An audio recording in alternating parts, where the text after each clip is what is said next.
자, 98번만 봅시다. 좀 머쓱하네요. 자, 여기 우주선 예쁘게 그릴 필요 없죠. 그냥 박스까지만 그립시다. 여기 A라는 사람이 이 안에 타고 있어요. 이 박스, 우주선 박스는 원래는 밖에 있는 B라는 관찰자가 보기에는 오른쪽으로 V라는 속도로 이 안에 있는 모든 물체와 함께 움직이지만 이게 일정한 속도이기 때문에 A 스스로는 내가 그런 속도로 움직이는지 몰라요.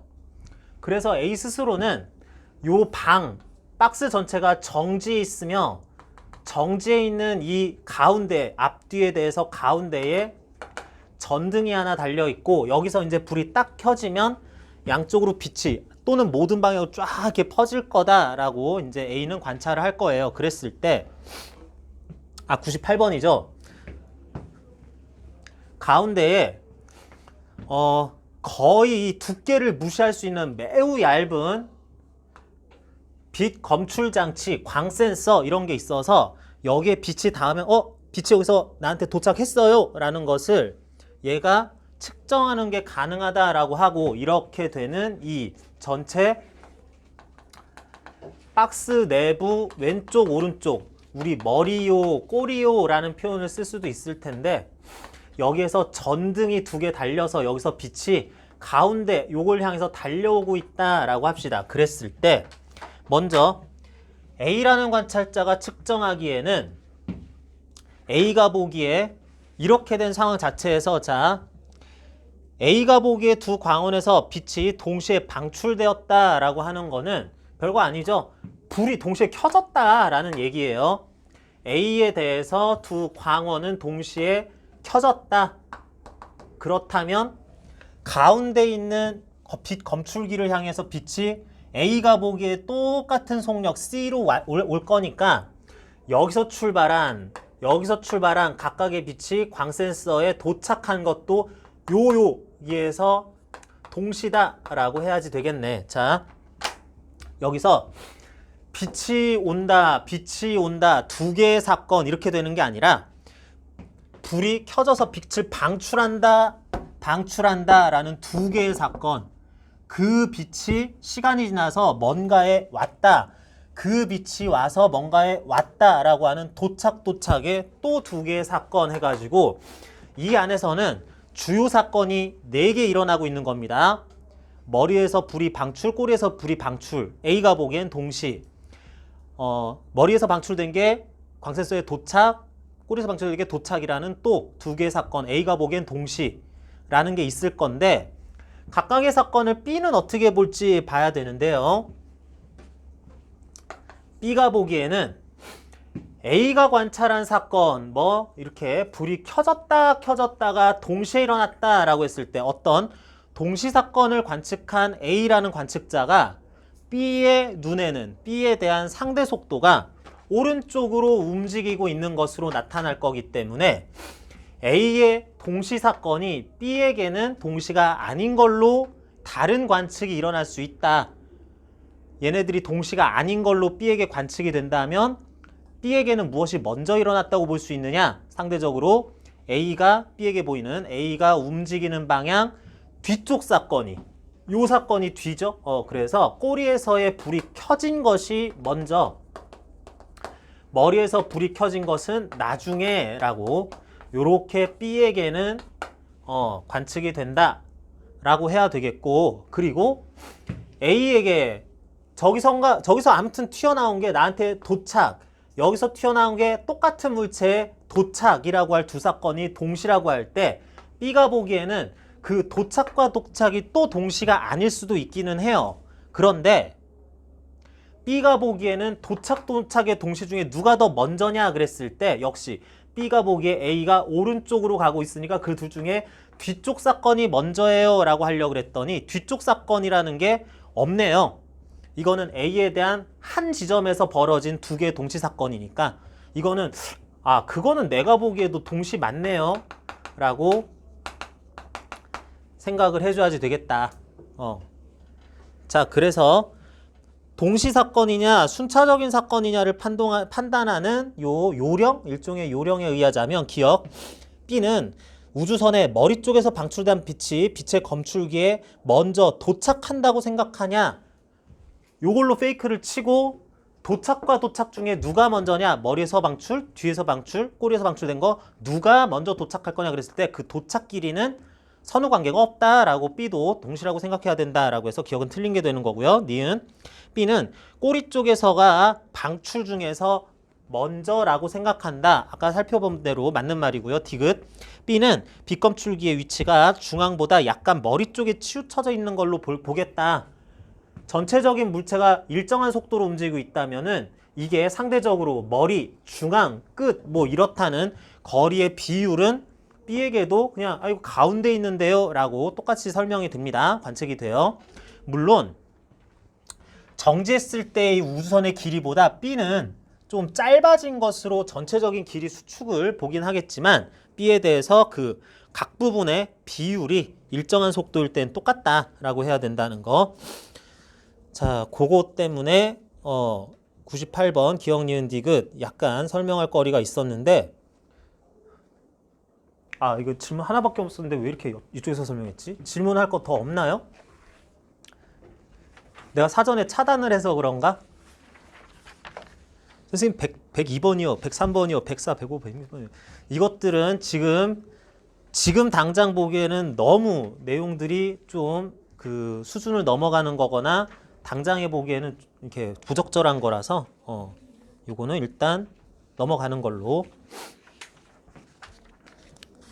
상대론 관련 내용 하면서 이렇게 질문이 적게 나오는 적은 또 되게 오랜만이네. 거의 처음인 것 같은데. 자, 그 다음에 우리 핵반응과 쌍생성, 쌍소멸이라고 나온 거는 우리 특수상대론에 의하면 에너지는 질량과 또 등가에 관련이 있다라고 하기 때문에 이런 질량이 에너지로 싹 변하는 거, 쌍소멸. 에너지밖에 없었는데 말하자면 뭐 열밖에 없었는데 빛밖에 없었는데 입자 갑자기 뿅 하고 생성되는 거, 입자 반입자 이런 거 쌍생성이라고 하면서 여기서 나타나는 현상들을 조금 더 보자는 얘기인데 요거는 내용상 뭐 그런 거구나 라고만 이해할 수 있으면 끝나는 거기 때문에 굳이 요거는 내가 언급하지 않을게요. 요거는 때 돼서 한번 쭉 다시 정리해봐도 뭐 학교 시험 보거나 그럴 때 충분히 할 수 있을 거라고 생각하고요. 본격 오늘은 전기력, 뭐 전자 이런 것들, 전기력과 전기장 단원 같이 가면서 내용 새로 정리할게요. 책에서는 86쪽부터 나오는 내용이네요.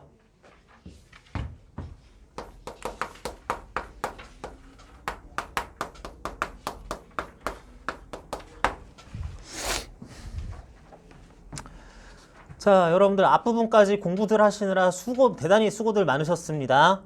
앞부분까지가 역학 일반 내지는 약간 변형된 뭐 현대물리적 역학인 상대성 이론에 관한 내용들이 있었는데 여기부터는 이제 단원 내용이 크게 또 이제 전자기역학이라는 부분 또는 전자기학으로 바뀌는 부분이에요.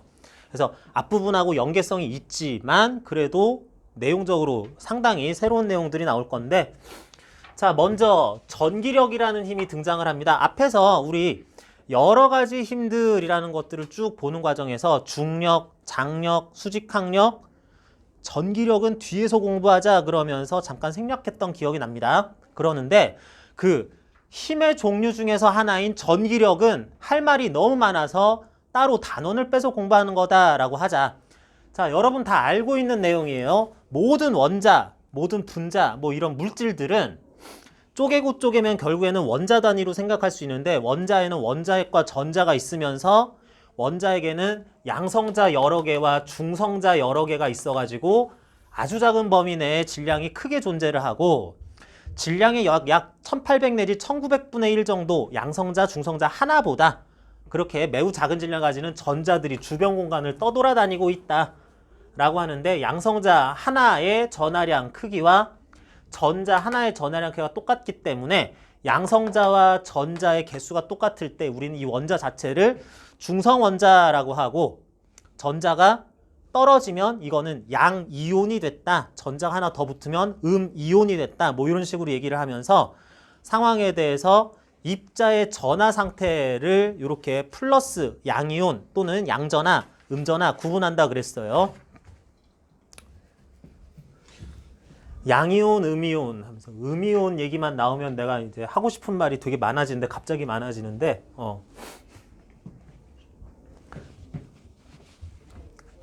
지금은 뭐 그 정도는 아닌 것 같은데 지금도 음이온 발생 장치 뭐 이런 거 많이 있죠.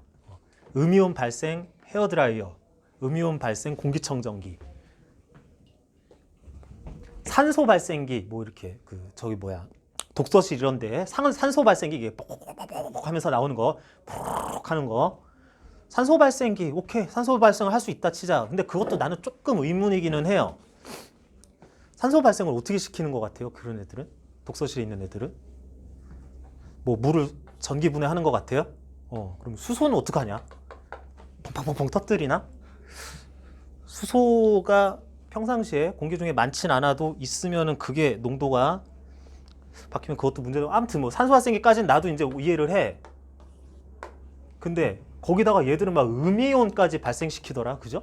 그러는데 음이온이 발생해서 뭘 어쩌자는 건지 잘 모르겠습니다. 그래가지고 그거 지금 일반적으로 과학에서는 뭐 사이비 과학이다, 내지는 뭐 플라시보 이펙트다, 뭐 이렇게 얘기들도 하긴 하는데 음이온 발생 장치 건강에 오히려 나쁠 수도 있으니까 그런 거 쓰지 말기를 오히려 나는 좀 여러분한테 부탁합니다. 자, 그래서 어떤 물체가 내가 가진 막말로 몸 전체 어떤 물체 전체에 들어있는 양성자의 개수보다 전자의 개수가 더 많으냐 적냐에 따라서 해당 물체가 양전하로 대전돼 있다, 음전하로 대전돼 있다라는 표현을 쓴다 그러죠. 그랬을 때 우리는 상대적으로 전자가 얼마나 초과됐느냐, 얼마나 부족하냐에 따라서 그 물체가 대전된 강도, 세기를 나타낼 때 물체 전체의 전하량이 Q 쿨롱이다 라고 이렇게 표시한다 그죠? 플러스 몇 쿨롱, 마이너스 몇 쿨롱. 그래서 물체가 대전됐다 그럼 전하량을 띈다, 전하를 띈다라고 그러는데 이 전하는 스칼라량이에요, 벡터량이에요? 전하는 스칼라량입니다. 야, 요 물체가 플러스 3쿨롱이야. 어느 방향으로 3쿨롱이냐? 이런 거 안 물어본다고. 그냥 이게 그냥 플러스 몇 쿨롱이라니까? 라는 게 나오니까 요거는 스칼라량으로, 전하량은 스칼라 취급을 해줘야 되겠고요. 동서남북 어느 방향으로 몇 쿨롱이냐? 이런 말은 존재하지 않죠. 자, 그래서 이렇게 전하를 띠는 물체가 될 수 있는데 어떤 물체가 전하를 띠게 하는 또 아주 손쉬운 방법이 물체를 마찰시키면 된다라고 그럽니다. 마찰이라고 얘기를 했으니까 뭐 그러려 하는 거지. 사실은 그냥 이렇게 갖다 대고 비비면 되는 거죠.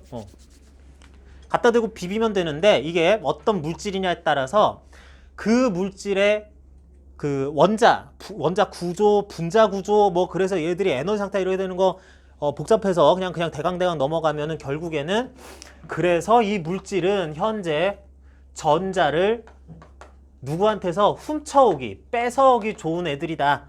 얘는 지가 가진 전자를 이렇게 맨날 어디에 뺏겨 라고 하는 것에 따라서 전자를 더 뺏어오기 좋은 것이 전자를 덜 이렇게 보유하는 힘 또는 뺏기기 쉬운 것으로부터 전자를 뺏어오기 때문에 비비기만 하면 자연스럽게 비비기만 하면은 마이너스로 플러스로 대전된다라고 하는데 상대적으로 누가 어떤 물질이 전자를 잘 뺏기는지 누가 전자를 잘 뺏어오는지를 순서대로 쭉 나타낸 걸 우리는 대전열이라고 얘기를 하면서 86쪽에 그 예시가 나와 있죠.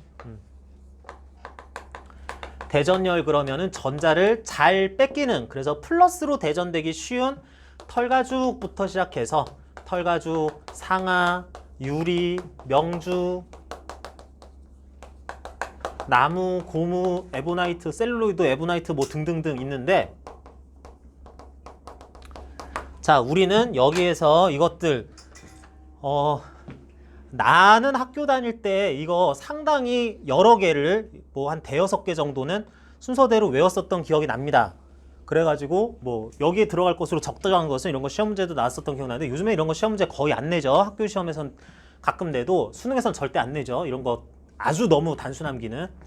그래도 여러분들 털가죽, 유리, 에보나이트 요 정도는 순서 외워줍시다. 가장 털가죽은 뭐랑 비비기만 하면 전자 뺏기는 녀석, 에보나이트는 뭐랑 비비기만 하면 일단 전자 다 뺏어오는 녀석, 유리는 가운데쯤 있는 녀석 해가지고 실제 실험에서는 유리막대가 실험실에 굉장히 많기 때문에 요거 털가죽으로 문질렀냐 에보나이트 막대로 문질렀느냐에 따라서 플러스 또는 마이너스 되는 유리막대를 만들기가 쉬워서 요거를 가장 많이 쓰니까 이 정도는 여러분 좀 암기를 해주시고, 그래서 비비는 상태에 따라서 더 많이 오랫동안 비빌수록 아무래도 전자를 더 많이 이동시키겠다, 뭐 이렇다는 얘기 86쪽에 대전열과 함께 쭉 보면 되겠고요.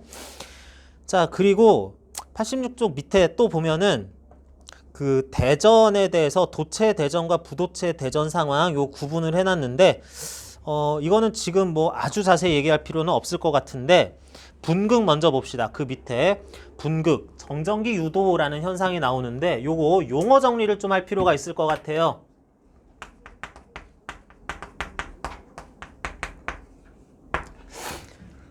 항상 여러분들이 공부를 할 때 이 용어가 정확하게 뭔지 모르면 엉뚱한 대답을 할 수 있는 수가 많은데 여기서도 좀 그게 헷갈릴 수 있어요. 자, 정전기라는 말이 등장을 합니다. 여러분들은 정전기 그러면은 뭐부터 떠올려요? 그냥 아무 생각 없어요? 아, 뭐 물리적 현상이구나 그래요? 정전기 그러면 일단 떠오르는 현상이 뭐? 아, 찌릿하는 거. 그거부터 떠올리죠? 이렇게 학원에서 이제 수업 끝나고 집에 가가지고 뭐 밖에 되게 춥죠? 외투 이렇게 벗을 때 빠지지직 하거나 아니면은 막 이렇게 하다가 밖에 나가려고 문 이렇게 열려고 딱 하는데 깜짝 놀라게 이렇게 찌릿하는 뭐 그런 거다. 아, 정전기 올랐어 이런 얘기 하는데 그거는 맥락은 비슷하긴 하지만 물리에서 얘기하는 정전기 상황 현상과 약간 다른 내용이에요. 이렇게 뭐가 이렇게 만졌더니 물체에서 이렇게 빠직하면서 따끔하더라. 이거는 내가 대전돼 있고 상대적으로 이것도 대전돼 있거나 중성이었을 때 가까이 갔을 때 상대적으로 나한테서 전자가 이렇게 방전되는 상황에서 따끔하는 느낌이 나는 거고, 이 방전 현상하고는 조금 다른 거고요. 정전기 현상은 그냥 이거예요. 어떤 물체가 Q쿨롱의 전하를 띠면서 대전돼 있다. 이게 그냥 정전기 상황입니다. 역시 대전돼 있다. 전기를 띠고 있다. 전하를 띈다. 정전기를 띠고 있다. 다 똑같은 말이라고 생각해도 되겠어요. 그러는데 정전기 유도를 한다라 그랬습니다. 이거는 대전 상태 유도를 한다라고 봐도 되겠어요. 자, 유도라고 하니까 완전히 대전 상태 자체를 얘기하는 건 아닌 것 같은데 이건 어떻게 해서 나타나는 거냐? 모든 물체는 분자와 원자들로 구성되어 있기 때문에 분자와 원자들이 원자핵 중에서 전자가 뭐 이렇게 떠도는데 그게 이렇게 뭉친 상태로 있을 거야. 근데 이게 중성이라 그랬을 때, 자, 정전기 유도 얘기할 때는 중성인 물체부터 시작을 합니다. 대전된 물체에 또 정전기 유도 이런 얘기는 안 해요. 자, 중성인 물체, 어떤 물체가 사실은 양전하, 음전하가 이렇게 짝을 정확하게 동수로 이루면서 중성을 띠고 있을 때 얘는 중성을 띠니까 전기력을 특별히 받지 않는 것처럼 보이는데 주변부에다가 예를 들면 음전하로 대전된 유리막대를 가져갔어요.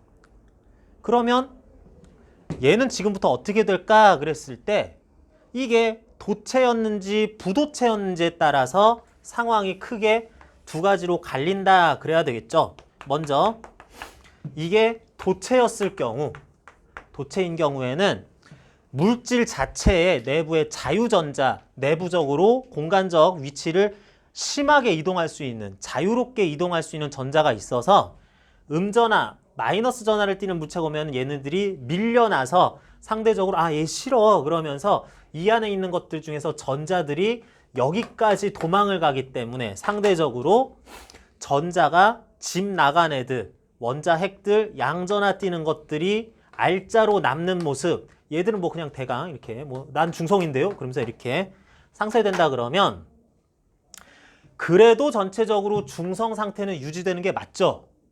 전자들이 이쪽으로 쏠렸을 뿐이니까. 그런데 반반씩 보면은 중성 전자 초과, 중성 중전, 중성 전자 부족 해가지고 반씩 보면 음전하 양전하로 대전된 것 같아.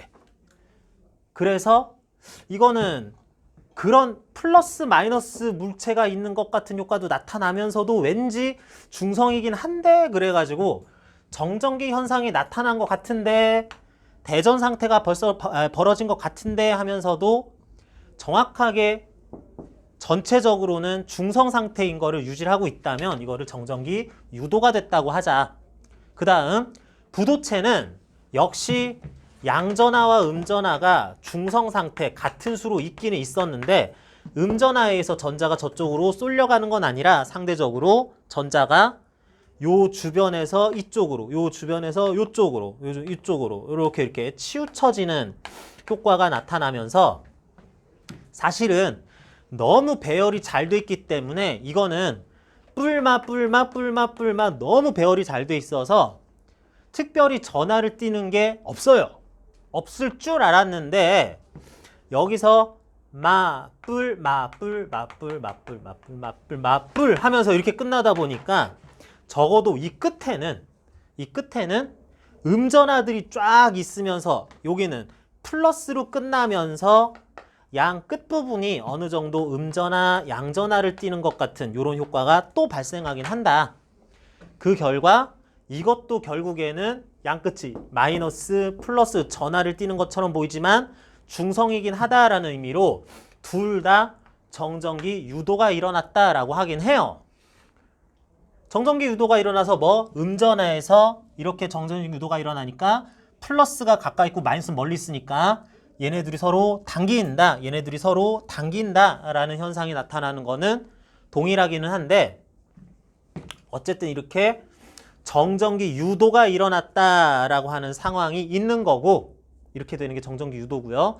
그 결과 반씩 보면 마이너스 플러스로 대전된 것처럼 사실은 중성이지만 이렇게 보인다라고 하는 것을 분극이 일어났다라고 또 얘기를 합니다.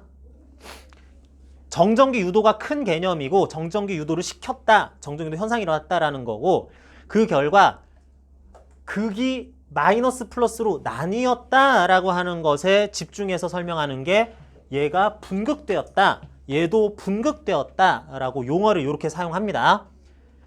자, 그러니까 거의 비슷한 용어라고 쓸 수 있는데 정전기 유도나 분극이나 관점이 약간 다른 거고요. 그런데 부도체의 전자 배열 상태에 의해서 이렇게 분극되는 거는 별명이 하나 따로 있어요. 별명이 따로 있습니다. 요것만 유전분극이라는 표현을 써요. 이건 뭐 그냥 도체 분극 그런 말 없습니다. 그냥 뭐 분극됐구나 그러면서 끝나는데 부도체의 최종 정전기 유도 결과 분극 상태를 유전분극이다 라고 하자. 이것만 추가적인 용어다라고 생각하면 되겠어요. 여러 가지 용어가 혼용되기 때문에 비슷한 뜻 구분해야 되는 것들 거의 똑같은 말 이런 게 많아가지고 여러분들 문제 풀 때 문제를 읽기가 쉽지가 않은데 이렇게 구분을 하시고요. 부도체, 유전체, 절연체, 우리 전기 파트 하다 보면은 이런 말들 나오는데 거의 똑같은 말이다 라고 생각을 해서 부도체인데 유전체기도 하니까 유전분극이 일어났다 뭐 이렇게 생각해도 되겠습니다. 자, 그래서 86쪽에 밑에 도체 분극, 부도체 분극, 정전기 유도 결과 극이 양쪽으로 이렇게 갈라져서 나뉜 것 같은 효과인데 도체, 부도체, 그래서 부도체 분극은 특히 유전분극이라는 말도 쓰더라. 자, 이렇게 용어 정리하시면 되겠어요. 다음으로 87쪽에 검전기 나오는데 정전기 유도 중에서도 도체의 정전기 유도를 이용한 것이 이제 검전기 문제라고 할 수가 있어요. 그러는데 검전기라는 거는 전하를 뭘 띠고 있는지 전하 상태를 검사하는 기구, 검토하는 기구라고 하면 되겠습니다. 요거 여러분들 중학교 때나 뭐 이럴 때도 검전기, 금속박 검전기 이런 거 다들 다뤄보는 걸로 아는데 그저 초면은 아니죠? 옛날에 한번 본 적 있죠? 자, 그래서 여기서는 조금 간단하게 얘기도 할 수 있는데 학생들이 일반적으로 문제 풀 때 약간 어려워하는 개념 하나만 짚고 넘어갈게요. 자, 자, 먼저 금속박 검전기라는 거는 금속판이라는 것하고 밑에 뭐 젓가락 같은 쇠젓가락 같은 금속 막대가 이렇게 달려 있을 거고요. 여기에 알루미늄 호일, 껌종이 같은 이렇게 얇게 조그맣게 얇게 팔랑팔랑 거리도록 이렇게 만든 금속 박 두 장이 이렇게 같이 붙어 있다라고 하죠.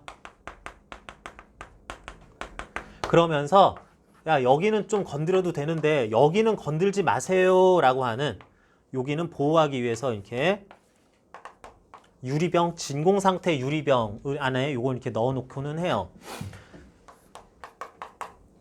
자, 그랬을 때 이게 금속판, 금속막대, 금속박 쭉 연결돼 있는 거기 때문에 마치 이거는 길다란 금속 덩어리 하나다라고 생각을 해도 될 것 같아요.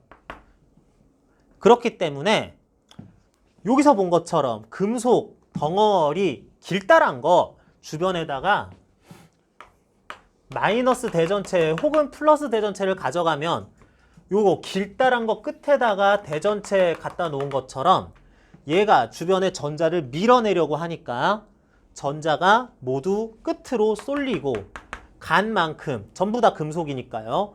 플러스 전하만 상대적으로 R자로 남는다. 금속판은 플러스로 대전된다. 금속박은 마이너스로 대전된다. 대전됐을 금속박 두 장이 서로 당연히 같은 전하로 대전이 됐을 거니까 둘끼리 서로 밀어서 금속박이 벌어진다라고 하죠.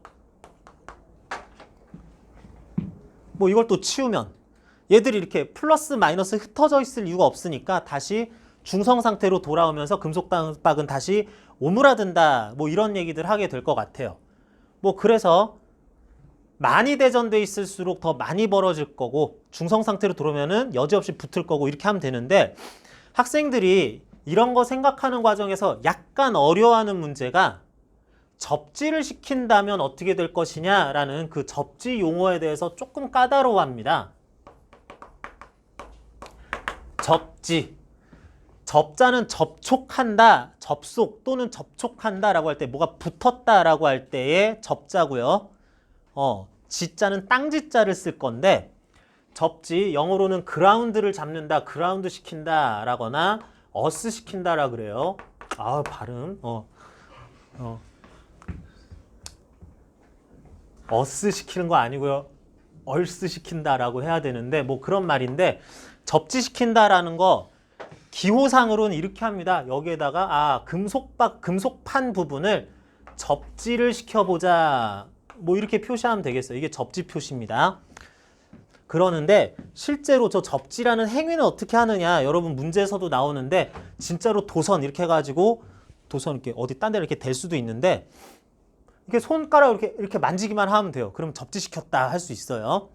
그러는데 이 접지라는 요런 행위를 하면은 물체가 어떤 상황을 겪는다라고 봐야 되겠느냐. 자, 어렵게 얘기 한번 해볼게요. 어렵게는 중성 상태가 유지되는 무한 전하 수용체에 전하 수용체와 접촉을 시켰다라고 생각을 하면 된다라고 하는데, 들어보니 아, 그러니까 이렇게 되겠구나 라는 거 좀 감이 잡혀요? 잘 안 잡혀요? 자, 무한 전하 수용체다. 얘가 양전하, 원자핵, 전자들을 어마어마하게 많이 가지고 있지만 이게 짝이 딱 맞아. 그래서 이게 중성이야. 그런데 이게 굉장히 커. 그래서 외부로부터 전자가 얼마 정도 들어와도 전체적으로 그냥 중성이야. 전자가 어느 정도 좀 나가도 그래도 중성이야. 예를 들어 내가 몸무게가 70kg예요. 그런데 몸무게 이렇게 재보니까 70kg 나와. 내가 약간 이렇게 침을 툭툭툭 붙은 다음에 몸무게를 새로 쟀어. 그럼 침 뱉은 만큼 몸무게가 줄어야 되잖아. 그래서 몇 킬로? 70kg. 그죠? 아이고, 침 좀 뱉었다고 뭐 그런 거죠. 내가 통장에 한 1,000억 원이 있어. 없어요. 통장에 한 1,000억 원이 있어. 아, 있었으면 좋겠다. 그죠? 통장에 한 1,000억 원이 있어. 근데 이렇게 수업하다가 얘들이 오늘따라 수업 태도가 되게 좋아가지고 아 오늘 간식 그래가지고 학생들한테 막 뭐 이거저거 막 사왔어. 그래가지고 한 10만 원 썼어요. 그럼 내 통장에는 얼마가 있는 거야? 1,000억 빼기 10만 원이 있는 게 아니라 그냥 1,000억 원이 있는 거죠. 자, 내 통장에 1,000억 원이 없기 때문에 뭐 사줄 일도 없겠네. 그죠? 자, 그래서 무한전화 수용체에는 얘들이 중성인데 전자가 오면 엄밀히 말하면 전자가 들어오면 음전화 빠져나가면 양전화가 돼야 되는데 뭐 그거 들어왔다고 내가 중성 상태가 바뀌니? 해가지고 중성 상태가 계속 유지될 거예요. 거의 무한전화 수용체이기 때문에. 그러니까 어떻게 되겠어요? 이런 물체와 접촉을 시키면 여기에 원래는 음전화, 양전화 뭐 이런 것들이 있었는데 중성 상태랑 접촉하면은 내가 플러스 전화가 되게 많은데 전자 좀 주세요. 그러면 여기 있다 그러면서 중성될 때까지 전자가 들어오고 음전화였으면 얘들 이렇게 뭉쳐있는 거 꼴 보기 싫어요. 얘들 좀 가져가세요. 그러면은 중성될 때까지 얘들이 빠져나가서 접지의 결과는 접지 대상의 전하가 중성이 된다. 이게 원칙이에요. 접지시킨 물체가 모든 부분에서 중성이 된다. 이게 그냥 원칙입니다. 그런데 예외가 있어요. 예외. 혹시 이 금속판 근처에 무슨 현상이 나타나고 있으면 금속판 근처에 이와 같이 대전체가 있으면 야, 요 주변 구역은 내 관할이야. 그러면서 얘는 함부로 중성시키지 마. 여기 전자는 내가 좀 내쫓을 거야. 이렇게 하고 있으면은 얘는 중성 상태로 되는 것의 예외다라고만 생각하면 되겠습니다. 그러니까 접지라는 말이 되게 어렵게 느껴질 수도 있는데 접지시키면 금속박 검전기 모든 부분, 특히 금속 다리, 금속 막대와 금속박 부분은 중성이 무조건 된다. 예외 없다 생각해도 괜찮아요. 근데 금속 판 부분은 주변 상황에 따라서 얘가 전자를 몰아내고 있고 또는 플러스 대전체였다면 전자를 좀 이렇게 묶어 놓는 그 상태가 중성 상태로 되지 않도록 요 구역만 예외로 둔다라고 생각하면서 그러면 이제 전자가 빠져나가야 돼서 중성이 돼야 되겠냐, 들어와서 중성이 돼야 되겠냐, 이걸 모두 치웠을 때는 전자가 골고루 퍼져서 전체적으로 어떤 전하를 띄워야 되겠냐라는 것들이 그때그때 달라진다 생각하면 되겠습니다. 자, 그래서 여러분 검전기 요거 관련해서 처음 보는 게 아니라면은 요 정도로만 이제 생각해도 될 것 같고요. 자, 그 다음에 이제 본격 88쪽부터 나오는 전기력과 전기장 얘기하게 될 건데, 자, 전기력은 두 번 다시 또 이렇게 뭐 아주 이렇게 오랫동안 설명할 필요 없이 내용상 그렇게 어렵지 않은 것 같아요. 전기력. 그래서 신나게 우리는 적당히 대전체 두 개를 만들었다 치자.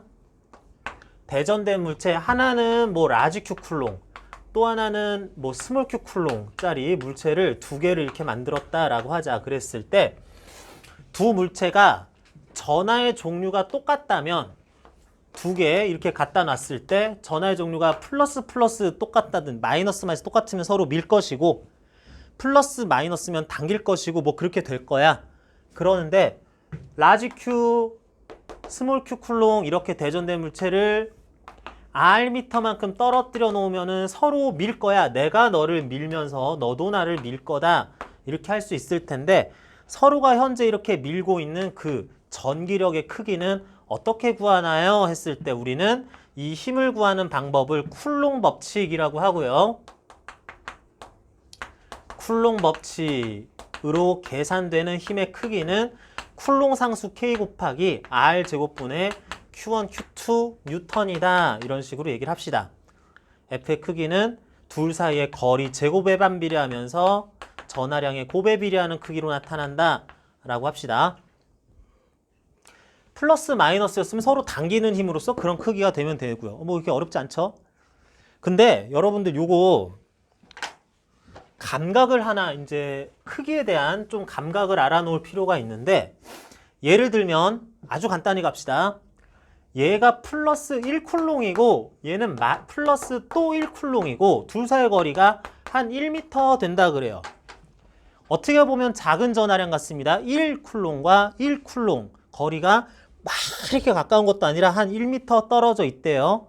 그러면 얘들 사이에 지금 현재 둘 사이에 서로 작용하는 청력의 크기가 몇 뉴턴 나와요?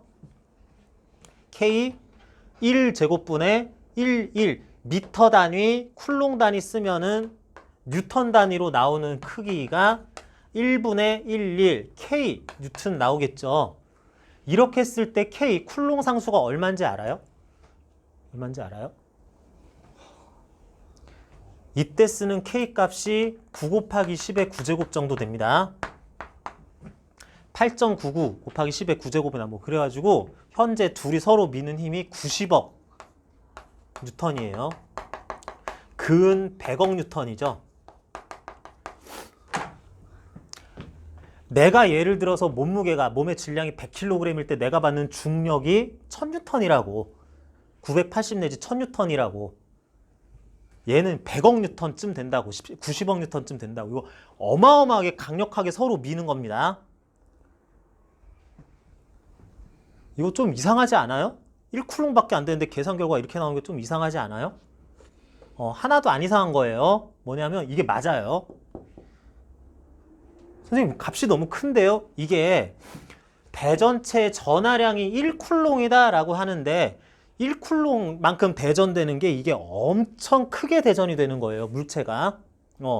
물체 하나의 전자가 1쿨롱어치만큼 전자가 빠져나가거나 들어와 있다라고 하는 게 사실은 우리가 문제 풀다 보니 1쿨롱, 10쿨롱, 5쿨롱 막 써서 그렇지 이렇게 큰 전하가 들어가거나 나오는 게 대단히 엄청나게 많이 들어가고 나오는 거예요. 실제로 실험실에서는 뭐 대전시키기도 하고 힘조사도 하고 뭐 막말로 뭐 그런 것도 할 수도 있는데 실제로는 축전기에 전하 충전시키거나 뭐 이러는 경우들이 있는데 그럴 때 충전되는 전하량 그랬을 때 마이크로 쿨롱 내지는 밀리 쿨롱 정도 씁니다.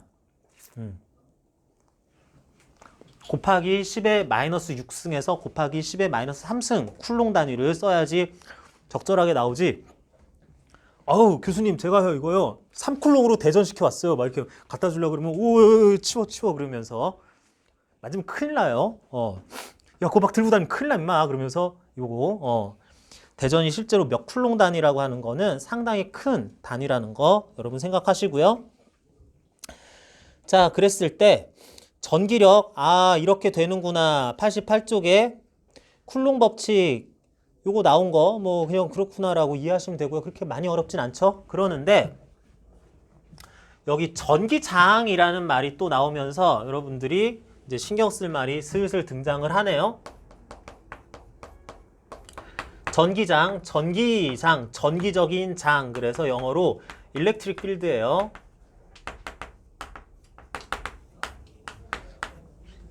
자, 전기장 그럴 때 그냥 전기적이는 그냥 그렇다 치고 필드라는 말이 나오는데 요거 물리에서 무슨 장하고 나오는 거는 이게 한자로는 마당장자, 공간장자를 쓰긴 할 건데 이 마당장자라는 것이 공간의 성질이 이러이러한 성질이 또 있다라고 생각하면 되겠어요. 전기적인 성질이 새로 생겼다라고 그러면 되겠습니다. 그럴 때 이런 전기장이라는 말이 왜 나왔나? 이것도 한번 생각할 필요가 있는데 자, 이런 생각을 해봤어요. 질량을 가지는 물체는 또 다른 질량을 가지는 물체와 서로 끌어당기는 성질이 있다라고 그래요. 뭐죠? 모든 질량을 가진 물체는 서로 끌어당기는 만유인력이 서로 작용한다 그래요. 나하고 너도, 너와 나도, 지구와 나도, 책상과 책상도, 지구와 태양도 아주 멀리 있지만 1억 5천만 킬로미터 떨어져 있지만 서로 당기려는 그런 작용이 있답니다. 자, 뉴턴이 이런 얘기를 했는데 가만 들어보면 되게 신기해요. 그죠? 1억 5천만 킬로미터나 떨어진 태양하고 지구가 서로 당기고 있는 이걸 어떤 작용에 의해서 당기느냐라는 거를 생각을 해보면은 대답할 수 있는 게 뭐밖에 없어요? 아니 질량이 있으니까 원래 당겨 라고 생각할 수밖에 없습니다. 마찬가지로 대전체 두 개를 만들었어. 막 마찰시켜가지고 두 개를 만들었어. 얘들끼리는 막 땡긴대, 민대. 얘들 사이에 종이 같은 거, 벽 같은 거 이렇게 갖다 놔도 아, 저 벽 너머에 누가 있는지 다 알고 알아서 밀고 있고 막 땡기고 있어요. 이게 되게 신기하다고. 그래가지고 그냥 대전돼 있거나 질량 있거나 하는 물체들이 전기력 또는 중력으로 밀고 당기는 이 현상이 어떻게 보면 되게 마법 같아가지고 이걸 좀 이렇게 알아서 당긴다 그러는 게 민다 그러는 게 좀 이상한데 그래서 만들어낸 개념이 전기장 개념이다 라고 하겠습니다.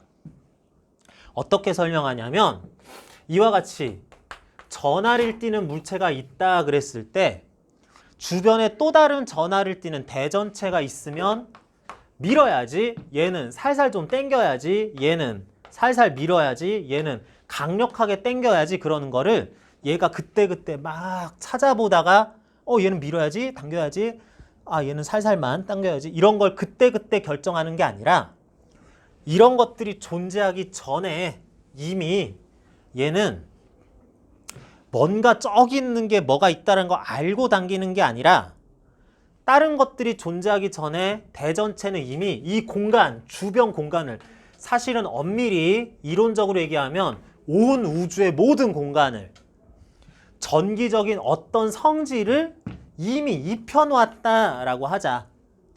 그런 걸 보고 얘가 주변에 전기장을 형성했다라고 하고 얘 할 일은 이제 끝났어요.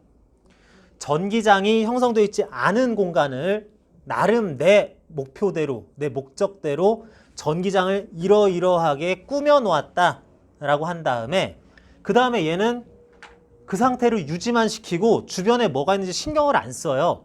그런데 마침 누군가가 어떤 대전체가 그렇게 형성된 전기장에 마치 그물에 걸리듯 걸려들면 얘는 얘가 이미 설치한 함정, 공간적 전기적 성질 거기에 걸려들었기 때문에 그에 반응해서 이쪽으로 멀어지는 뭔가 힘 효과를 얻는다라고 하자. 음전하는 이 그물에 걸려들면 이렇게 끌려가는 이런 현상이 나타난다라고 하자. 이렇게 하면은 야 여기 벽으로 가려놨는데 얘 왔는지 어떻게 알고 귀신같이 이렇게 밀었니? 라고 하는 것에 대해서 되게 어느 정도는 마법 같은 해설을 하지 않아도 되겠다라고 생각을 하자는 겁니다. 이 개념이 대전체가 주변 공간에 전기장을 형성했다라고 전기력을 약간 간접적으로 해설하는 방법이다 라고 하겠습니다. 자, 개념은 그러한데 전기장이라는 거 또 새로 등장한 물리량이네요. 전기장 벡터량이에요? 스칼라량이에요? 방향 얘기를 해야 돼? 할 필요 없어요? 전기장 벡터량입니다. 그래서 얘가 주변 공간에다가 전기장을 형성을 했을 때 여기다가 형성한 전기장이 어떤 방향으로 각 위치마다 요소에 다 형성을 했는지 사실은 방향과 함께 얘기를 해줘야지 돼요. 그런데 그 방향은 어떻게 결정하느냐? 플러스 대전체는 주변 공간에 나한테서 멀어지는 방향으로 전기장을 형성한다. 마이너스 대전체도 자신의 주변 공간에 전기장을 형성할 수 있습니다. 마이너스 대전체는 나를 향해 마치 빨려 들어오는 듯한 그런 방향의 전기장들을 열심히 이렇게 형성을 한다라고 이렇게 얘기를 하면서 Q쿨롱짜리 대전체가 특정 위치에 만드는 전기장의 강도, 세기는 얼마냐? K 특정 점전하 Q쿨롱짜리가 R미터 떨어진 위치에 만드는 전기장입니다. K R제곱분의 Q 뉴턴 퍼 쿨롱이다. 이렇게 하자. 일렉트릭 필드 전기장에 대한 거기 때문에 E를 따서 E 뉴턴 퍼 쿨롱 이렇게 계산하자라고 하는 건데 에너지도 운동 에너지, 포텐셜 에너지, 역학적 에너지 할 때 에너지도 E이긴 하지만 이거랑 상관이 없어요. 완전 아예 상관없는 건 아니지만 직접적인 이런 관련 없습니다. 뭐 전기장이 줄 단위로도 표시 가능하다 이런 건 아니고요. 이게 표기법이 겹쳐가지고 학생들 가끔 오해하던데 전기장은 E로 표시하지만 벡터량으로서 에너지 단위하고는 전혀 호환이 되지 않는다라고 하면서 자 그래서 여기 예를 들면은 플러스 3쿨롱짜리 물체로부터 여기쯤에 2m 떨어진 지점에 얘가 만들어 놓은 전기장은 여기서 멀어질 방향으로 전기장 K R 제곱분의 4분의 3 뉴턴 퍼 쿨롱이다. 4분의 3K 뉴턴 퍼 쿨롱이요. 뭐 이런 식으로 하면 되겠어요. 그런데 그런 지점에 실제로 플러스 Q 쿨롱짜리 물체가 오게 되면 플러스 Q 쿨롱짜리 예를 들면 플러스 2 쿨롱짜리 물체가 오게 되면 얘는 이제 3쿨롱짜리가 밀어서가 아니라 전기장이 이렇게 형성된 데에 왔기 때문에 이쪽 방향으로 플러스 대전체는 전기장 나란한 방향으로 힘을 받게 되기를 내 전하량이 Q쿨롱이고 내가 위치한 곳의 전기장이 2 뉴턴 퍼 쿨롱이다 그러면은 Q2 뉴턴의 힘을 받는다. 나는 2쿨롱이고 여기에 저 녀석이 만든 3쿨롱짜리가 만든 전기장이 K R 제곱 2의 제곱분의 3이다 라고 하니까 점전하 3쿨롱짜리가 2쿨롱짜리에 2m 떨어지면서 가는 힘하고 쿨롱 법칙에 의해서 똑같이 나타나죠. 그래서 점전하 두 개끼리 서로 가는 힘은 이렇고 또는 스몰 q 쿨롱짜리가 2 뉴턴 퍼 쿨롱인 전기장에서 받을 힘은 또는 이제 Q2 뉴턴이다 라고도 표현할 수가 있다 라고 하는 게 88쪽까지 나오는 쭉 연결된 설명이네요. 자, 그렇게 되는 거고 지금 요런 전기장을 표현하는 방식에 대해서 전기력선 가지고 표현하는 방법 조금 더 얘기한 다음에 뒤쪽에 문제들 약간 더 풀어볼 수 있을 텐데 요거는 지금 잠시 쉬었다가 이어서 할까요?